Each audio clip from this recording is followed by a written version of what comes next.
आप जिस व्यक्ति जहाँ पर हम इस बात को समझने का प्रयास कर रहे थे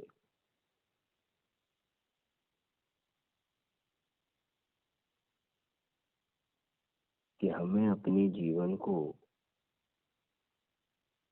किस प्रकार से दोषों से रहित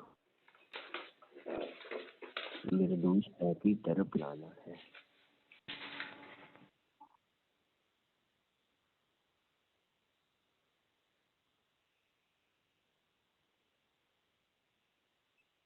क्योंकि हम जितने अपने जीवन में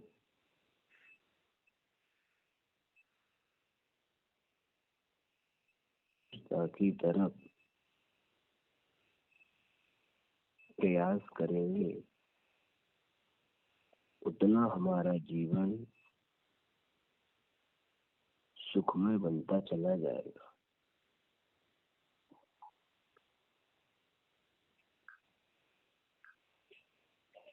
प्रति समय यह अज्ञानी प्राणी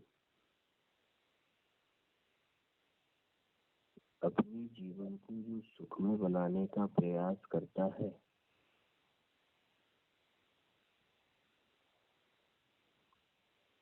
उन सुखमय बनाने के लिए जिन जिन उपायों को ये प्रयास करता है, ढूंढता है,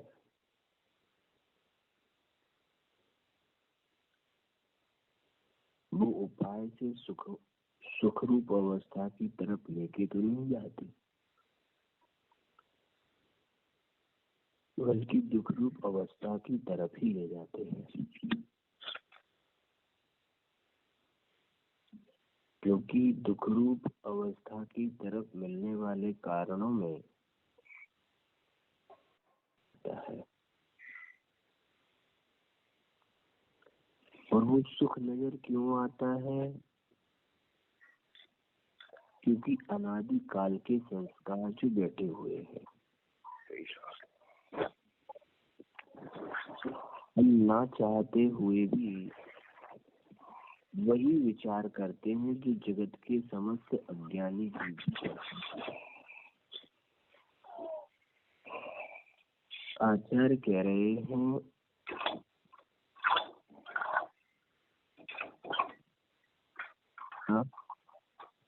जब तक ये जीव समस्त अज्ञानी संसारी जीवों की तरह ही विचार करता रहता है,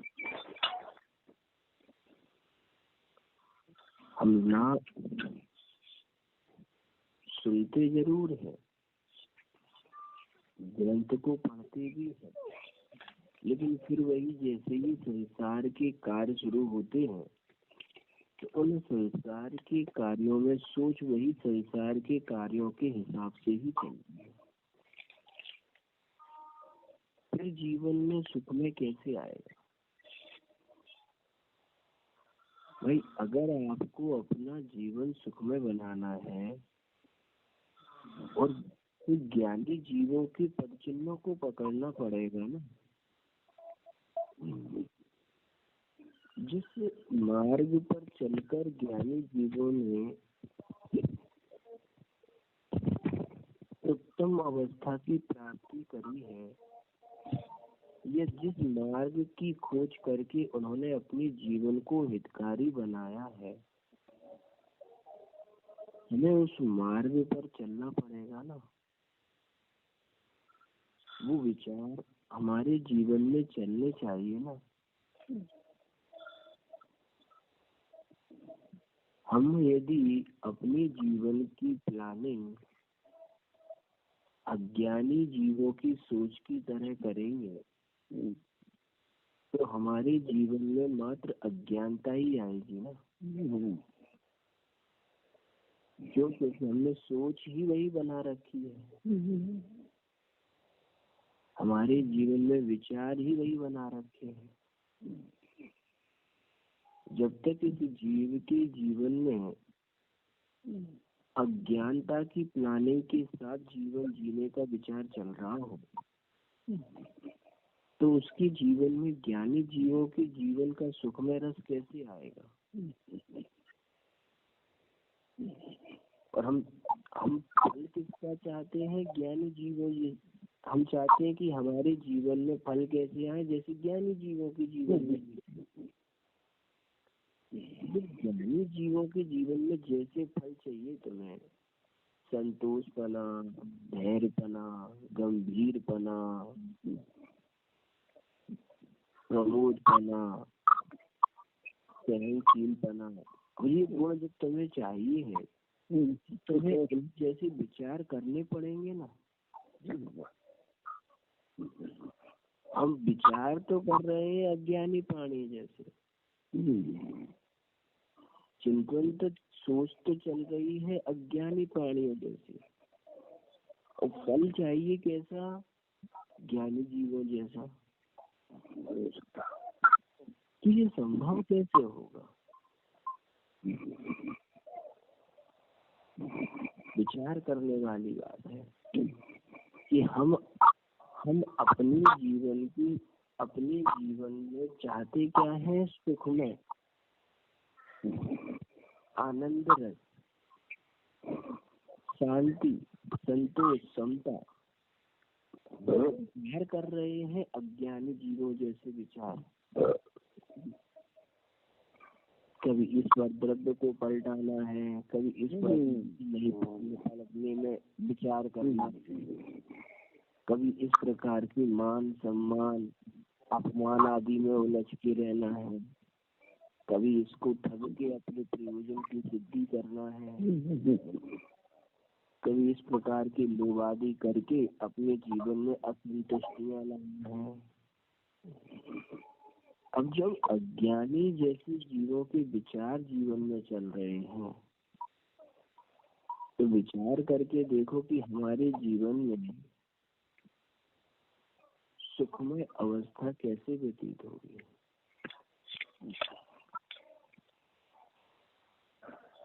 कभी विचार करके देखा कि हमारा जीवन सुखमय कैसे होगा।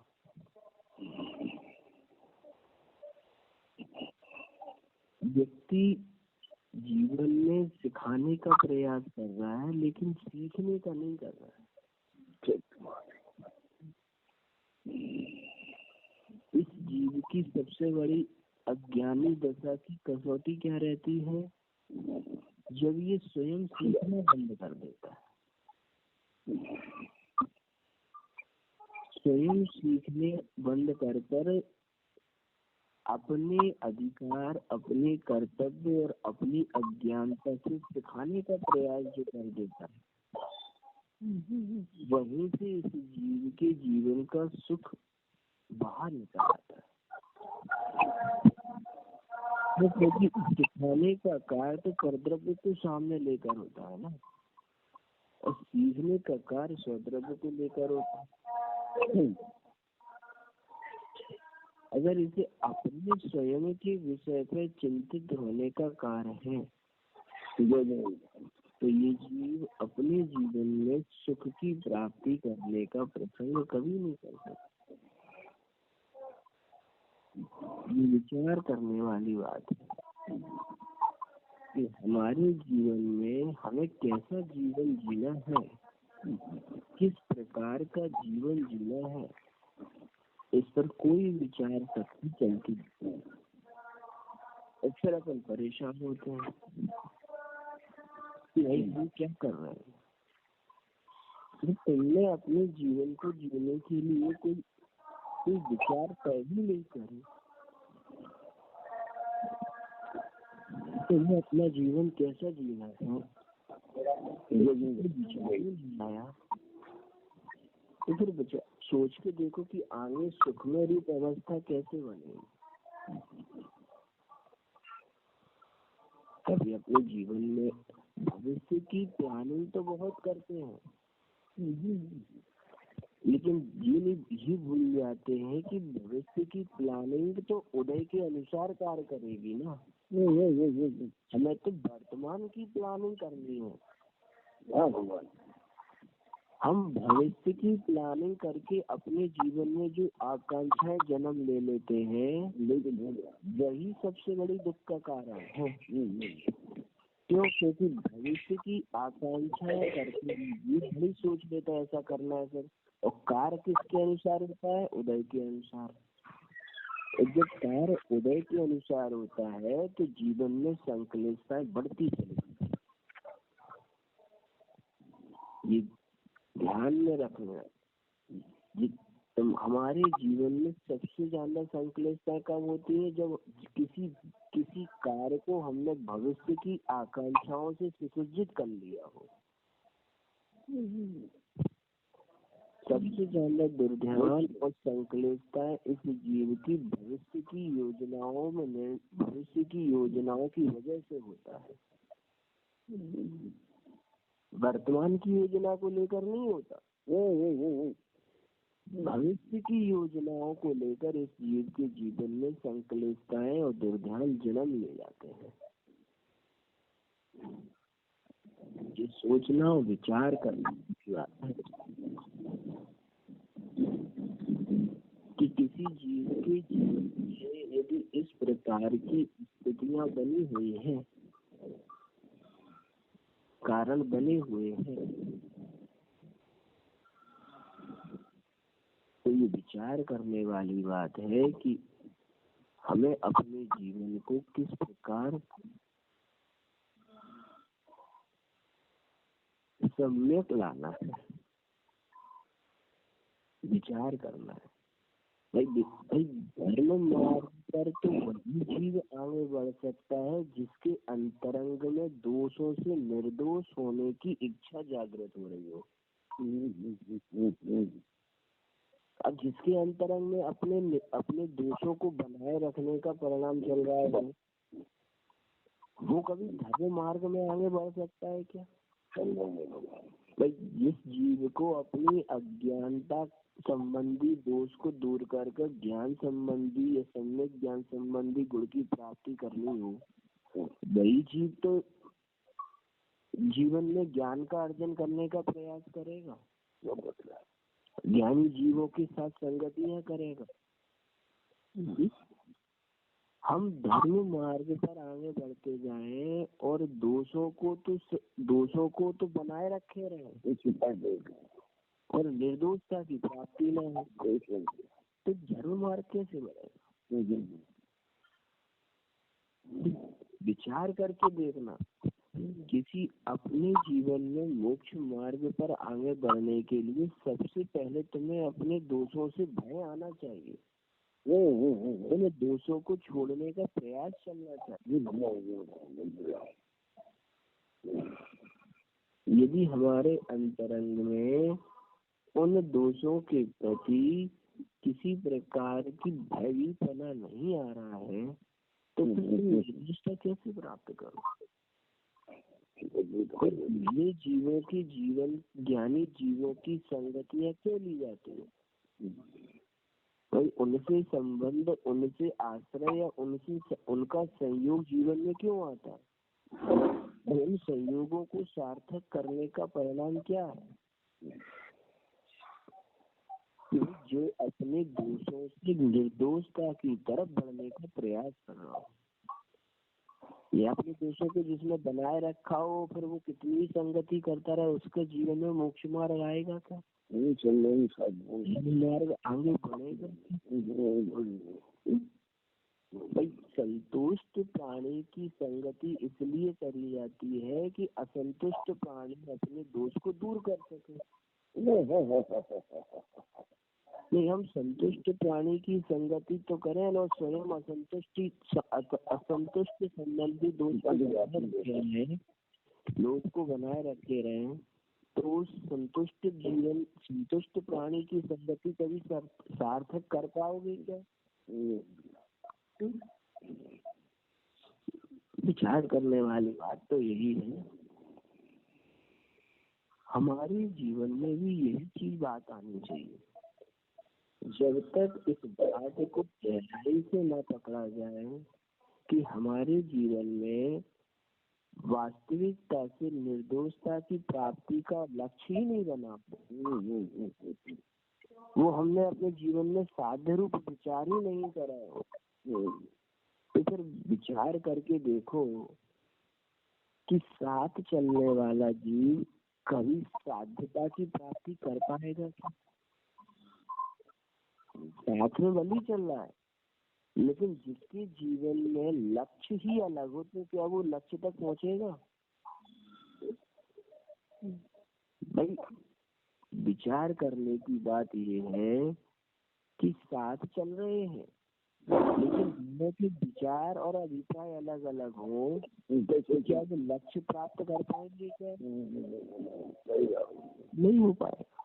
भाई आपने यदि किसी जीव की संगति साथ साथ चलने की करी है तो उस संगति के पीछे उस सामने वाले की विचारधारा आपकी अंतरंग में उपादेय रूप से होनी चाहिए, वरना आप साथ तो चल रहे हो लेकिन लक्ष्य प्राप्त होने वाला नहीं। ये सोचने वाली बात है, विचार करने वाली बात है कि हमारे जीवन का उद्देश्य क्या है। हम अपने जीवन को किस प्रकार जीने के अभ्यासी हैं, ये यदि सोचना शुरू हो जाए वास्तविकता से तो हम अपने जीवन को अच्छा ना बना लें। हमारी स्थिति कैसी बनी हुई है मोह के उदय में, मिथ्यात्व के उदय में, कि हम निर्दोष जीवों की संगति में आते भी हैं, बिल्कुल सही बात, लेकिन हम निर्दोषता प्राप्त करने का उद्देश्य नहीं रखते। हम अपने दोषों को इतना सुरक्षित करके रखे हुए रहते हैं कि निर्दोषता प्राप्त होती ही नहीं। क्या करो आप अपने जीवन में सावधानी निर्दोष होने की करते हो कि दोष की रखते हो? जितनी सावधानी, जितनी सुरक्षा, जितना संरक्षण हम अपने दोषों को बनाए रखने का करते हैं, उतनी सावधानी, उतना संरक्षण हम यदि निर्दोषता की तरफ करें तो हमारी जीवन में सुखरूप अवस्था आने में समय ना लगे।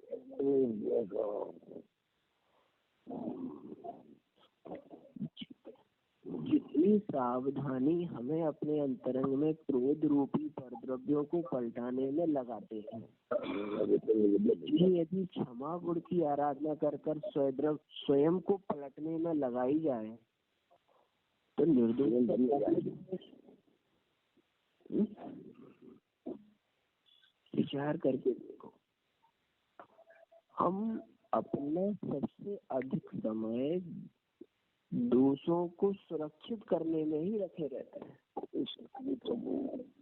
और फिर जब दोषों को तुमने सुरक्षित करके रखा हुआ है, संरक्षित करके रखा हुआ है, तो क्या तुम्हारा जीवन कभी सुखमय हो सकता है? नहीं हो सकता। और अपन विचार कर रहे हैं कि नहीं हमें इनकी संगति करनी है। भाई संगति करने के लिए पहले सामने वाले के अंतरंग में उपादान में जिन गुणों का परिणमन चल रहा है उन गुणों के प्रति तुम्हें उपादेयपना होना चाहिए कि नहीं? तब तो तुम्हें उनकी संगति सार्थक करने का विषय आएगा, अन्यथा संगति कभी सार्थक होने वाली थोड़ी ना। विचार करके देखो। एक बात बताओ, एक अनपढ़ व्यक्ति पढ़ने वाले की संगति करे तो क्या वो कभी विद्वान बन सकता है क्या? नहीं, संगति कर रहा है ना तो समझदार हो जाएगा कि नहीं? पढ़ने वाला हो जाएगा कि नहीं? तो जब अनपढ़ व्यक्ति अंतरंग से ज्ञान को उपादेय मानकर उस समझदार व्यक्ति शब्द लागे भगवान, तब जाके वो पढ़ने का काम होगी। देखने में जरूर आएगा कि देखो ये बिना पढ़ा है, ये पढ़ा लिखा साथ साथ चल रहे हैं, लेकिन जब तक अंतरंग का उपादेयपना ज्ञान के अर्जन का ना हो तब तक तुम ज्ञानी जीवों की संगतियों में कितने ही रहो, आपके अंतरंग में वही काम होगा जो दोषों को सुरक्षित करने का है। कितनी बार उदाहरण देते हैं, कितनी बार अपन लौकिकता में उदाहरण देते हैं कि जिसे स्वयं सीखने का लक्ष्य हो तो वो तो मिट्टी के गुरु बनाकर भी निर्दोष होना है, दोषों को हराकर निर्दोषता की प्राप्ति करनी है। यदि हमें अपने अंतरंग में दोषों से भयभीत बना है, हमें लग रहा है कि नहीं ये संसार हमें भयभीत कर रहा है, तो वो नियम से अपने दोषों को दूर करने के लिए साधनों का अवलंबन लेगा और निर्दोषता की प्राप्ति करेगा। लेकिन जब तक हम अपने जीवन के विषय पर भयभीत बना ना हो, जब तक हम अपने जीवन के विषय पे सावधानी ना रखें, तब तक तो कुछ नहीं हो सकता ना। ये विचार करने वाली बात है। हमारे जीवन की स्थितियां इसी आधार पर टिकी हुई कि जब तक इस जीव का विचार एक दूसरे से ना मिले, में सार्थकपना प्रदर्शित हुआ। हम यही विचार तो कर नहीं पा रहे कि हम संगति तो कर रहे हैं, लेकिन संगति सार्थक क्यों नहीं हो रही? क्योंकि संगति के पीछे जो अंतरंग कारण रूप गुण थे वो तो मैच तो फिर वो कार्य कैसे सफलता को प्राप्त?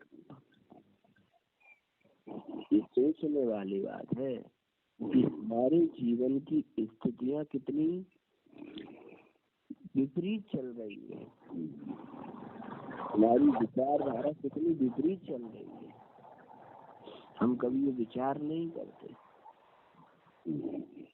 भाई किसी जीव के जीवन में क्रोध संबंधी संस्कार बहुत हो और वो क्षमा रूपी संस्कार वाले जीव की संगति करे, तो वो क्षमा गुण उसके अंदर में कब प्रवेश करेगा? जब सामने वाले जीव के अंतरंग में क्रोध संबंधी दोष से भयभीत पना उत्पन्न हो रहा हो,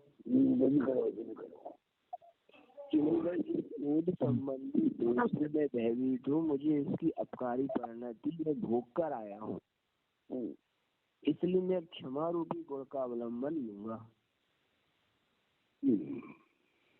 ये विचार करने वाली बात। जब अंतरंग में स्वयं के प्रति जाति का चिंतन चलेगा, तब जाके वो अपने जीवन को सम्यक बना पाएगा, सम्यक सोच पाएगा। हमने कभी अपनी क्योंकि हम सोच क्यों नहीं पाते हैं? क्योंकि हम वर्तमान में इतने संक्लेशित क्यों रहते हैं? क्योंकि हम वर्तमान की प्लानिंग नहीं करते। हमारे जीवन में वर्तमान की कोई प्लानिंग होती है क्या? हम तो वर्तमान में भविष्य की प्लानिंग का फल भोगते रहते हैं। अरे मैंने ये सोचा था ये नहीं हुआ, मैंने ये सोचा था ये नहीं हुआ। क्या कर रहे हैं अपन? हमने जो भविष्य अपने नवीन भविष्य के प्रति जो आकांक्षाएं करके रखी हुई थी, उन आकांक्षाओं की पूर्ति ना होने पर वर्तमान में मात्र संक्लेशता और दुर्ध्यान में जाता है। लेकिन यदि ये वही अगर ज्ञानी जीव क्या करते हैं, भविष्य की कोई आकांक्षा कोई प्लानिंग नहीं करते, वो तो वर्तमान की प्लानिंग करते हैं, इसलिए वर्तमान में वो सुख में जीवन व्यतीत कर लेते हैं। जो भविष्य से वो भाई अब विचार करके देखो, हमने सोचा था कि आज दुकान पे जाके ये काम करना है, अब उदय ने दुकान पे काम नहीं किया, तब रात भर परेशान हो कि नहीं? तो अब वर्तमान में तुम दुखी किसकी वजह से हो रहे हो? अगर ये विचार ही नहीं करते कि नहीं मुझे रात दुकान पे जाके ये करना है, दुकान पे जाके वो काम शुरू कर देते। इसी वजह से है कि कल हमें ये करना है, कल छोड़ के ये सोचे कि मुझे आज और अभी ये करना है, अभी तो हमारे जीवन में संकल्पताएं उत्पन्न ना हो। ध्यान रख लेना। हम विचार करते हैं कल हमें ये करना है, हमें ये नहीं सोचते कि हमें आज और अभी ये करना है। लेकिन विचार करेंगे तो हमारी संकल्पताएं नियम से दूर हो जाएंगी। तो नवीन आकांक्षाएं भविष्य की योजनाओं में लगकर आज वर्तमान को खो देते हैं, और कार्य जब उदय के अनुसार परिणमन नहीं करता है तो संकल्पताओं से भर जाते हैं। और फिर हम वर्तमान में जब संकल्पताएं और दुर्ध्यान से चित्त गवाओगे तो उस दुर्ध्यान और संकल्पता से तुम्हें भविष्य की आकांक्षाएं तो जन्म लेंगी ना। भाई जिस जीव को भविष्य की संकल्पताएं और दुर्ध्यान से बचना है, उसे वर्तमान की योजनाओं की प्लानिंग करनी है ना। अब जैसे भविष्य की संकल्पताएं और दुर्ध्यान कभी भयभीत कर ही नहीं रहे हैं, क्योंकि कर ही नहीं रहे हैं, तो वो क्या मिल रहा है?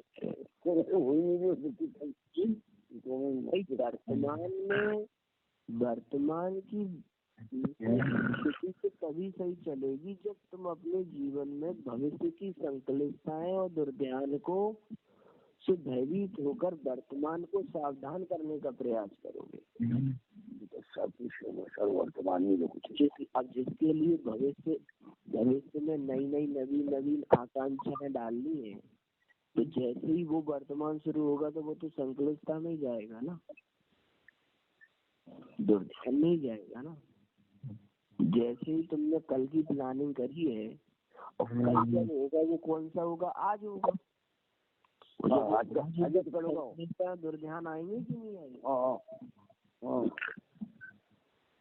यही क्रम चलता चला जा रहा है जीवन में। आज करो बहुत विचार करने वाली बात ये है कि हमें अपने जीवन को यदि सुखमय बनाने का प्रयास करना है, तो जीवन को सुखमय बनाने के लिए आपको क्या विचार करना पड़ेगा, क्या सोचना पड़ेगा कि जब तक हम अपने जीवन को दोषों से निर्दोष होने की निर्णयता में नहीं लेके आते हैं,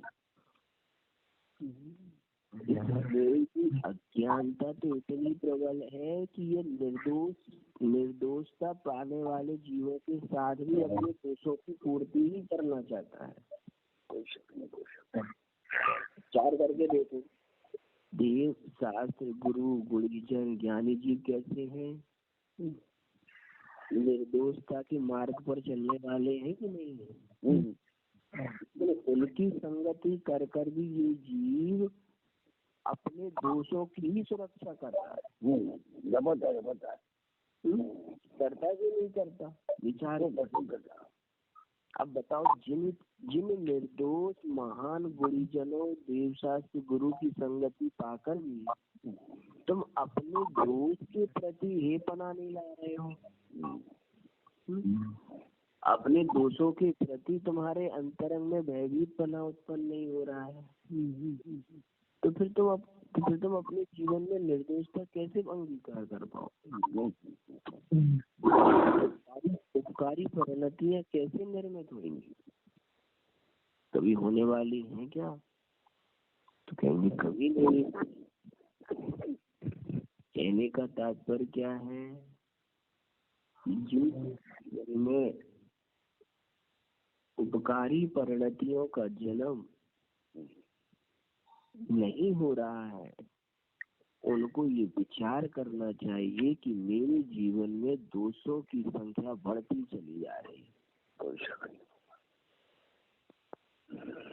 जिन अंतरंग में प्रति समय पाए जाने वाले ज्ञान, श्रद्धा और चारित्र संबंधी दोषों के प्रति भयभीत बना नहीं आ रहा, जीव कभी भी अपने जीवन को रत्नात्रय की प्राप्ति कर ही नहीं सकते। जिन्हें अपने ज्ञान, अपनी अज्ञानता से भयभीत बना नहीं हो रहा, जिन्हें अपने मिथ्या श्रद्धा से भयभीत बना नहीं हो रहा, जिन्हें अपने मिथ्या चारित्र से भयभीत बना नहीं हो रहा, ऐसे जीव कभी भी निर्दोषता को स्वीकार कर पाएंगे क्या? तो कहते हैं नहीं कर पाएंगे। भाई विचार करो कि तुम अपने जीवन को किस प्रकार से सार्थक करते हो। तुम्हारे जीवन में सार्थक करने का प्रयास कितना चल रहा है? तुम अपने जीवन को सुख और धार्मिक से कितना सुरक्षित करना चाहते हो? क्या करो, जीवन तो जी रहे हो, लेकिन जीवन जीने की जो प्लानिंग, जो उपाय ढूंढे हुए हैं, वो कैसे ढूंढे हुए हैं? किन संस्कारों के साथ ढूंढे हुए हैं? ये विचार करना अति आवश्यक है। यदि अपने जीवन में इन संस्कारों के प्रति सावधानी नहीं रखती तो आपके जीवन में कभी भी प्राप्त होने वाली नहीं। यदि अपनी वास्तविकता को पकड़ने का प्रयास किया तो ये समझ लो कि हमें अपने जीवन को यदि अच्छा बनाने की तरफ लेके जाना है तो अपने जीवन में भविष्य की नवीन आकांक्षाओं को जन्म नहीं दो, बल्कि वर्तमान की योजनाओं पर विचार करो। जितना तुम वर्तमान की योजनाओं पर सही तरीके से फोकस करोगे, तुम्हें नवीन आकांक्षाएं कभी भी संक्लिष्टताएं और दुर्ध्यान पैदा नहीं करेंगे। निकांक्षित अंग उसी जीव के जीवन में उपादेय होता है जिसे भविष्य की संक्लिष्टताएं और दुर्ध्यान से भयभीत बना उत्पन्न हो। किसी और जीव के जीवन में निकांक्षित अंग की आराधना नहीं चलती। निकांक्षित अंग की आराधना तो उसी जीव के जीवन में चलती है जिसे भविष्य की संक्लिष्टताएं और दुर्ध्यान से भयभीत रहता है जिसका चिन्ह, क्योंकि वही जीव निकांक्षित अंग की आराधना कर सकता है। शेष जीव निकांक्षित अंग की आराधना नहीं कर सकते। अगर हमें मान लो भविष्य की संक्लिष्टताएं और दुर्ध्यान से भयभीत पना नहीं है तो हम तो प्रति समय आकांक्षाओं में ही अपना जीवन व्यतीत करेंगे ना। और जिसे भविष्य की संक्लिष्टताएं और दुर्ध्यान से जिसका चित्त भयभीत पना हो, वो जीव नियम से निकांक्षित अंग की आराधना में जुड़ा है कि मुझे निकांक्षित अंग की आराधना करनी है। ये ध्यान रखने योग्य बात है कि जिसका चित्त